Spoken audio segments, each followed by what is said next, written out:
Okay, so this is the video for section 8.2. And 8.2 is the part of 8.2 that we're covering is how to graph simple rational functions. Rational function, you should be keying in on the word ratio here.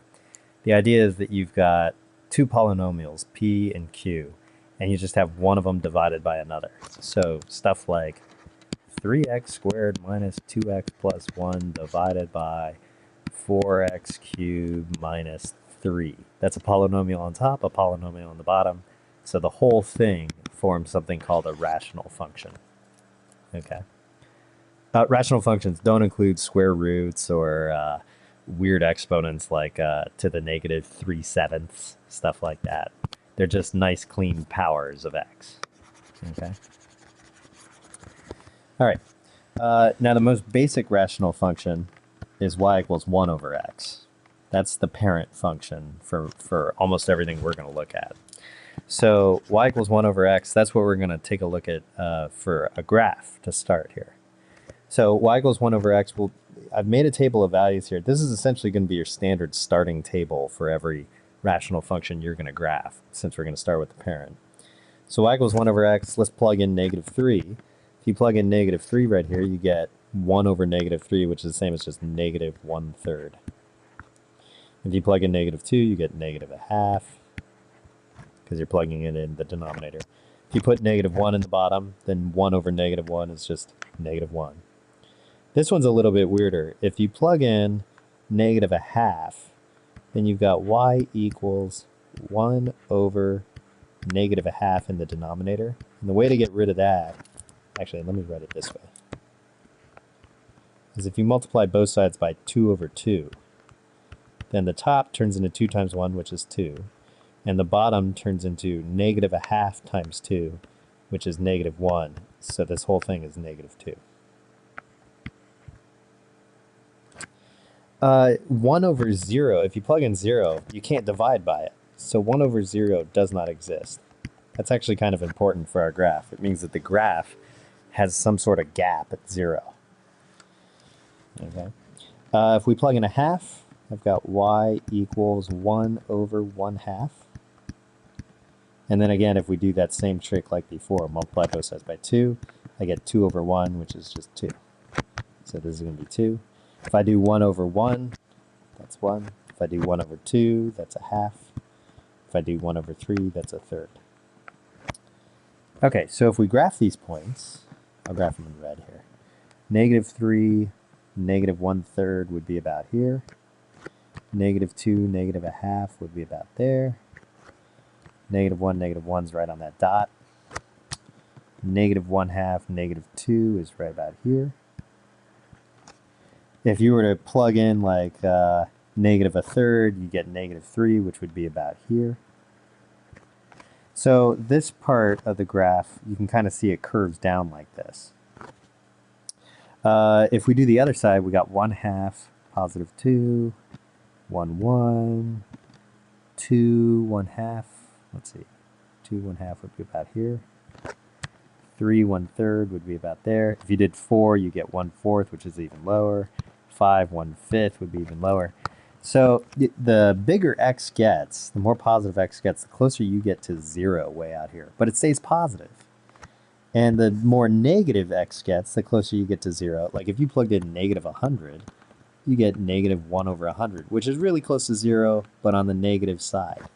So what happens is you get a picture that does this. It goes off to 0 this way, but stays underneath the axis, and then shoots down along this axis right here. And then it does the exact opposite over here, where it comes from way up high and then shoots off to 0 down this way. So this right here is the graph of 1 over x. Okay. There are two asymptotes here. There's an asymptote that's right on top of the y-axis, and the equation of that line is x equals 0. Whoops. And then there's another asymptote right here on the x-axis, and all those points have the equation fit in the equation y equals 0. So this is the graph of the parent, and this table is kind of a key table that we need. Okay, what are the equations of the asymptotes? Well, we got y equals 0, and we've got x equals 0. Two asymptotes. If you think about the domain, well, you can get the domain actually just by looking right at the function. The one x value you're not allowed to plug in is 0. Every other x you get a number for. And if you look at the picture, well, you get a graph for every single x value you want, except at 0, there's no graph there. It's just an asymptote. So the domain is everything except for 0 for the x's. And then for the y values, again, it's everything except 0, because you get all positive y values because the blue curve exists all above the axis. You get all the negative values. You just never get y equals 0 out of this thing. So it's everything but 0 for the y's. In number 2, oh, so this stuff is kind of key too. This is going to be important as well because that's part of the parent. If you know it for the parent, you can figure out, after all the shifts and stretches and everything, what your new asymptotes are going to be and your new domain and range.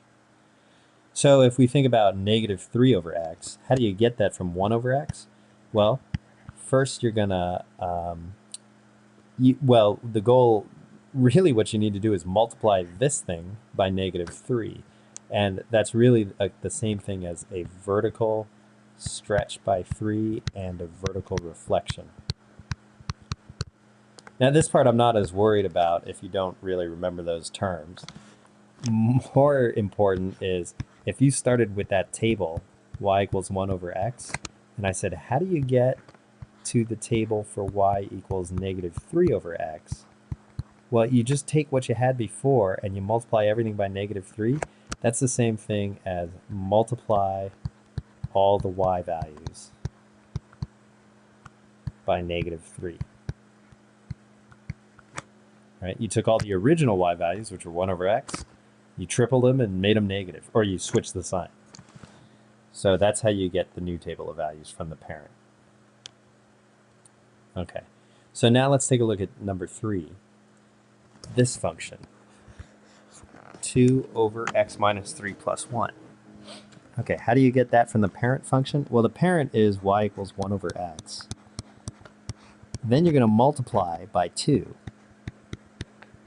That's the same thing as a vertical stretch by 2. Then you'll do your shifting. And so the x turns into x minus 3. And if I subtract from the x's, that's the same thing as going right 3 units. And then that plus 1 is up 1. Right? This works very similarly to how we were doing the exponential and log graphs before. So really what you have to do is you're going to do a vertical stretch by 2, and then you're going to shift it right 3 and up 1. So that's what we're going to do down here to get our new tables. Okay, so the parent function is y equals 1 over x. Then we're going to do the vertical stretch by 2 to get y equals 2 over x, which really means multiply the y values by 2. And then we're going to shift, what did I say, 3 to the right and 1 up, which means that we're going to add 3 to the x's and add 1 to the y's. So let's fill in our chart for 1 over x, and this is the same chart that we used in number 1. So if I plug in negative 3, I get negative a third. If I plug in negative 2, I get negative a half. If I plug in negative 1, I get negative 1. Remember, if you plug in negative a half down here, then you actually get negative 2 for 1 over negative a half. If you plug in 0, what you can't divide by 0, so 1 over 0 does not exist. 1 over 1/2 is 2, 1 over 1 is 1, 1 over 2 is a half, 1 over 3 is a third. And then let's fill in asymptote, domain, and range. So remember from the original, way up here, the asymptotes were x equals 0 and y equals 0. The domain was everything except 0 for the x's, and the range was everything except y equals 0. Okay, so now I need to double my y values to get the next chart. Well, the x's all stay the same.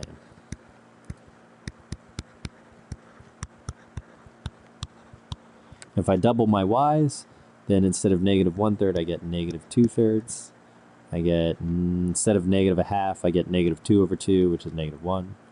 If I double negative 1, I get negative 2, negative 4. If I double does not exist, well, if I double something that doesn't exist, I still have something that doesn't exist, just twice as much of something that doesn't exist.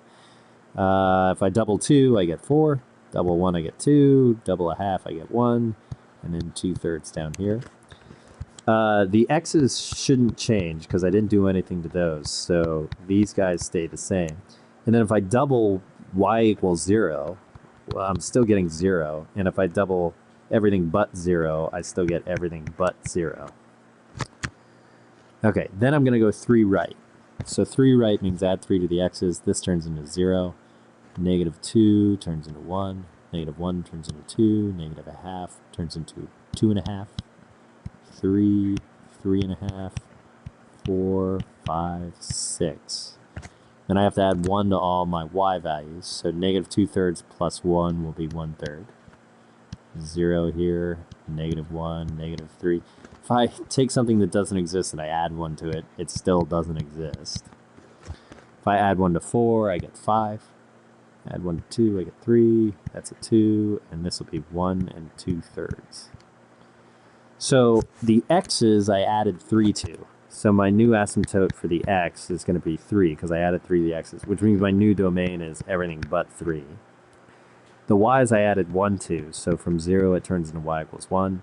And so my new range is everything but 1. Okay? So then we have to graph it. So let me do this. I'm going to take this chart that we just came up with, edit, copy, and I'll paste it down here so it's easier to see.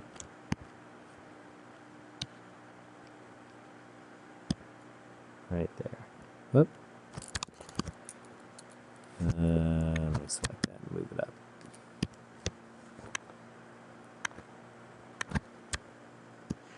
Okay, there we go. Okay, so this is what we're graphing. So first thing, graph the asymptotes.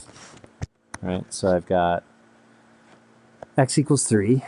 So right here, that's a vertical one. X equals 3. And y equals 1 goes across like this.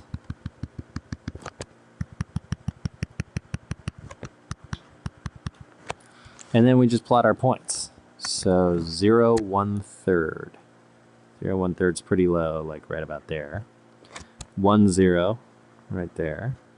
2, negative 1, right here. 2.5, negative 3. 2.5, negative 3 is here. Then we get to 3 does not exist, so that's the asymptote. That's where the graph's going to break. 3.5, 5 is here. 4, 3 would be about here. 5, 2 right here. 6, 1 2/3 would be about here. And then you should be able to see the 2 loops here. There's the one branch. By the way, the technical term is branch. And here's the other branch right there. Like that. So there's our graph. Okay? We'll do one more on this page here. So number 4. We're trying to graph negative 4, x plus 2 minus 1. Okay. So parent function is y equals 1 over x. And then to get the next chart, the next chart's going to be for negative 4 over x. And that's the same thing as a vertical stretch by 4 with a vertical reflection. But really the key here is you're going to multiply the y's by negative 4. And then to get the final chart, we're going to go, notice it's x plus 2. So that's left 2 units. And then the minus 1 here would be down 1. So this is going to be y equals negative 4 over x plus 2, all minus 1. So in order to go left 2, that's subtract 2 from the x's, and down 1, subtract 1 from the y's. Okay, So let's plug in our points. Now this chart is always the same for the parent function. So negative a third. And the more you do of these, the quicker you get. Negative a half, negative 1, negative 2. Does not exist. 2, 1, a half, 1/3. Okay, asymptote, that's x equals 0 and y equals 0. Domain was everything but 0. Range was everything but 0 for the y's. Okay, then I need to multiply all my y's by negative 4. Okay, so the x's don't change. So I'm just rewriting all the x's exactly as they were. And then the y's are all multiplied by negative 4. So negative 1/3 times negative 4 is 4/3, which is the same as 1 1/3. Negative 1/2 times 4 turns into positive 2. Negative 1 times negative 4 will be 4. Negative 2 times negative 4 will be 8. Does not exist, stays does not exist. 2 times negative 4 is negative 8. 1 times negative 4, a half times negative 4, and a third times negative 4 is negative 4/3, which is negative 1 1/3. And then I'm going to go left 2, so I got to subtract 2 from all my x's. So negative 5, negative 4, negative 3, negative 2 and 1/2, negative 2, negative 1 1/2. 1 minus 2 is negative 1. 0, 3 minus 2 is 1. And then if I subtract 1 from all the y's, I get 1/3 here, 1 there, 3 there, 7 does not exist. Negative 8 minus 1 is negative 9, negative 5, negative 3, and negative 2 and 1/3. Okay. So right here, in order to get the middle chart, we had to multiply all the y's by negative 4. Well, that doesn't do anything to the x's. And really, since the y's are based on 0, multiplying by anything doesn't really change the y's either. So this one's the same. Really, the only time you're going to have to worry about changing these values is when you do the shifts, the left 2, down 1. So left 2 means the x's all went down by 2, so that affects our x asymptote and domain. And then the y's went down 1, so that affects the y asymptote and the range. And then we want to graph this last part here. So I'll cut and paste that so you can see it on the screen. Edit, copy, and just paste it over here. And let me move it, hopefully quicker this time. All right, there we go. Okay, so let's graph the asymptotes first. So that's x equals negative 2, which is the vertical one. Make sure you don't accidentally switch which one's vertical, which one's horizontal, because if you do, then your graph will end up crossing these things all the time. Y equals negative 1, so this one's x equals negative 2. Y equals negative 1, going across like this. Let's see, what else? And then just plot the points. So negative 5, comma 1/3 is about there. Negative 4, 1, about here. Negative 3, 3 is up here. Negative 2.5, 7 is pretty high up. That's all the way up here. So you can kind of see this one is, this branch is looking like this. Use the asymptotes to guide you, by the way. And then on the other side of the asymptotes, we're going to be down in this bottom section. So let's see, negative 2, we don't get any point. So negative 1.5, we have negative 9, which is actually a little bit off the graph here. Negative 1 goes with negative 5 right here. 0, negative 3. 1, negative 2, and a third is just below negative 2 here. So you might be able to tell that this part of the graph looks like this. It comes up along that vertical asymptote, goes through our points, and then curves off along the horizontal asymptote. So there's that graph. Okay, so there's still what, two more graphs to go. I'm going to stop the video. Well, I'm going to pause the video and fill these in, and then I'll show you the final. I'll just kind of show you these on the screen, so you can pause now, and then once you're done, just unpause, and then you can check your work. So I want you to try 5 and 6. Okay, do 5, unpause, check it, and then do 6. Okay.